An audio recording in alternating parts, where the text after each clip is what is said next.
Hello, मी माधुरी आणि आज आपण सेंद्रिय पद्धतीने भेंडीची लागवड कशी करायची आणि तीही ग्रो बॅगमध्ये।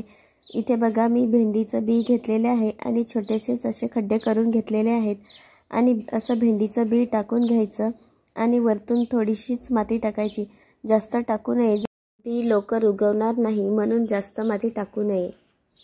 आणि जर अशी लावायची नसेल तर त्याची रोपे बनवून आपण लावू शकतो किंवा रात्रभर पाण्यामध्ये भिजत घालून असे लावू शकतो, म्हणजे लवकर उगवण्यासाठी मदत होईल।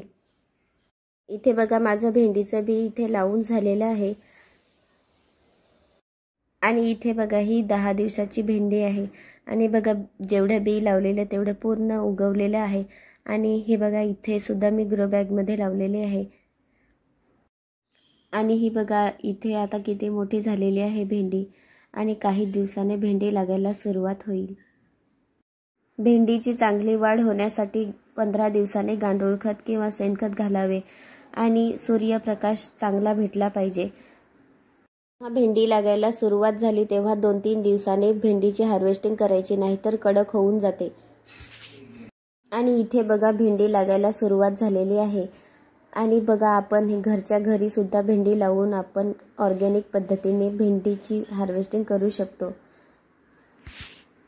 आणि आपला जर छोटा परिवार असेल तर 10-12 भेंडी लावल्या तरी सहज आपल्याला पुरतात। आणि ही भेंडी मी लावल्यापासून एकदाही बाजारातून आणली नाही आणि मला आठवड्यातून हार्वेस्टिंग करायला भेटली आणि आम्ही वाटून सुद्धा दिली आणि जेव्हा लागायला सुरुवात झाली तेव्हा भरपूर लागतात। म्हणून तुम्ही पण तुमच्या बागेमध्ये लावून बघा। आणि माझे व्हिडिओ तुम्हाला बघायला आवडत असतील तर लाईक, शेअर, सबस्क्राईब करा। आणि हे बघा, काही फोटो आहेत। Thank you.